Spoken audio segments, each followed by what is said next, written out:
भाजपा के छत्तीसगढ़ सह प्रभारी नितिन नवीन राजधानी रायपुर पहुंचे थे। रायपुर पहुंचने पर ही नितिन नवीन ने बड़ा बयान दिया था। उन्होंने कहा कि छत्तीसगढ़ महतारी की मूर्ति लगाने से क्या होगा। हम छत्तीसगढ़ियावाद की बात नहीं करते, हम भारतीयतावाद की बात करते हैं। इस प्रकार के बयान उनको शोभा नहीं देता। इसको लेकर आज रायपुर जिला एनएसयूआई के साथियों के साथ नितिन नवीन का पुतला दहन किया गया।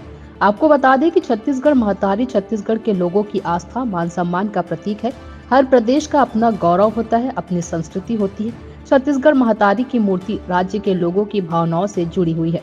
भाजपा 15 साल यहाँ सत्ता में रही, कभी हमारे छत्तीसगढ़ की भाषा संस्कृति को बढ़ाने का काम नहीं किया।